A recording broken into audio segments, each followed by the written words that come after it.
Okay, welcome in. I'm now going to continue my 32 and 32 with the NHL with the Boston Bruins. So, just like the last two teams that I've covered, and throughout this whole series, I'm going to be showing you off their home jersey and the reverse retro. Now, obviously, Bruin is another term for bear. So, clearly, when you see the reverse retro, they have the big bear on their jersey.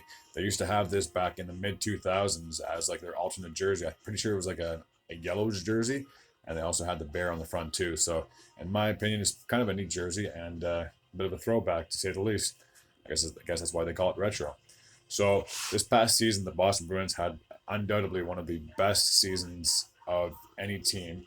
They had a record of 65 wins, 12 losses, and 5 overtime losses slash shootouts for 135 points. So like I said, they had probably one of the best records, if not the most. Sorry, sorry, I should rephrase this. So they finished with the best record with the most points. Therefore, they were able to claim the President's Trophy. Like I said, they had a record-breaking season. They probably had, if not the best season, one of the best seasons in the NHL history.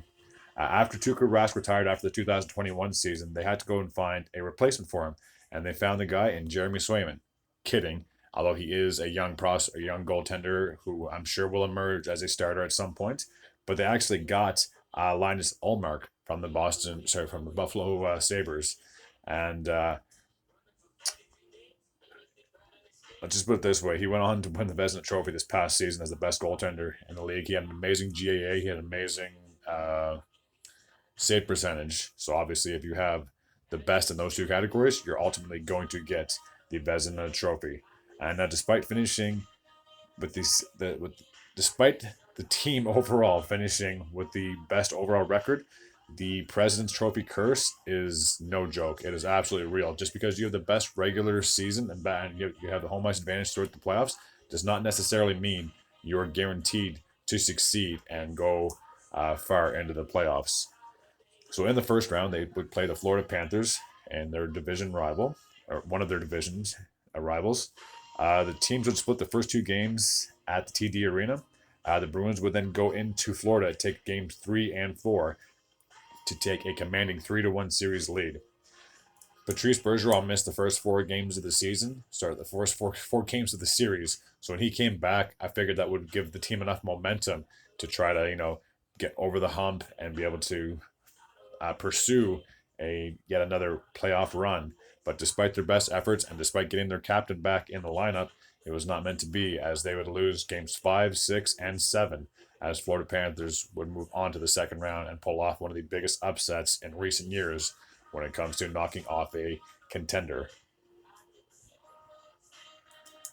After that game, there was speculation that maybe that would be Patrice Bergeron's last game, and it came out not too long ago that yes, he is retiring, and not only him but David Krejci as well. So when you lose not one but two of your best centers and veteran centers and role models and I don't know, there's just so many great aspects about those two guys. But you lose both of those guys in the same offseason due to retirement, it takes a huge blow on your team, and that's a huge 1-2 punch on your top six forward to lose guys like those. And no doubt in my mind, Patrice Bergeron will be a Hall of Fame candidate when he is first runner-up, and I wouldn't be surprised if Krejci's right behind him. They both won the cup together back in 2011, and they were both lifelong, and lifetime Bruins during their tenure. So despite losing some of these guys, they did make some trades and they did have some signings as well. But I just believe it's going to be really hard to replace, like I said, those two guys in your lineup. For the upcoming season, I do believe that they should be in contention to get into the playoffs. I just don't see them being a number one team. I don't see them being a first overall. I don't see them getting the President's Trophy. I'm not trying to disrespect the team in any way, but it's just hard to go back to back as the best team in the league, considering there's 31 other teams that would love to be in that same position. So, coming into this upcoming season, like I said, they should finish in the top three in their division, but I just don't see them being number one overall when it comes to that. So, I'm going to go over a few of their signings, and then I'll go through some of their roster changes as well. So they have signed James Van Riemsdyk. He's come over from the Philadelphia Flyers. They did bring back Milan Lucic, who was drafted by the Bruins on a 1 year term. They have signed Kevin Shattenkirk, a defenseman from the Anaheim Ducks. And then they also have signed, just gotta check and see, what's his name? Morgan Geekie, who just played this last season and the last 2 seasons, I believe, with the Seattle Kraken. And then let's take a look and see. I think they have Paul Brown, if I'm not mistaken. Sorry, Patrick Brown. And they've signed him to a 1 year deal, a 2 year deal. And then they've also signed Ian Mitchell. So they got Ian Mitchell in the trade with Taylor Hall and Nick Foligno. And now he was signed with the Boston Bruins for one season. And then they've also signed from the New Jersey Devils, Jesper Boqvist, center. He can obviously have a little bit of help when it comes to that center position. And I believe Trent Frederick, I do apologize, has signed a 2 year deal with the Bruins, re-signed with the Bruins. And there was obviously some speculation once the season ended if Swayman would try to test the free agency waters, but ultimately he decided to come back. He was awarded a 1 year contract extension with the Boston Bruins. So now I'll just go take a look at the roster and see who's signed elsewhere and who is re-signed.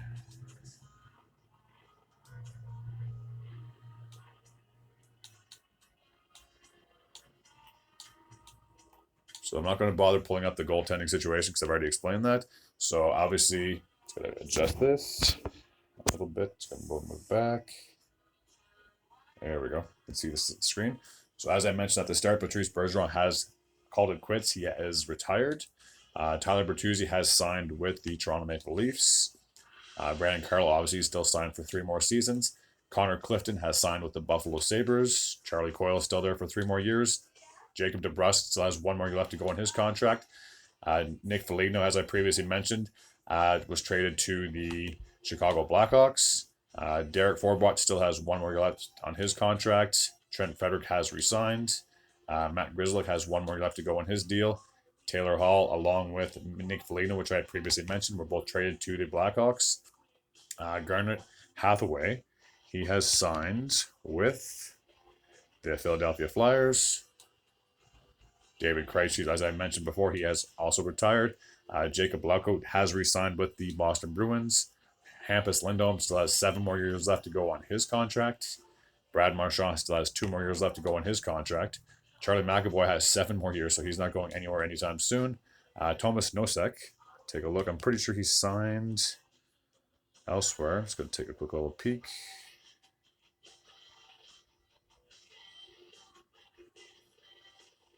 Okay.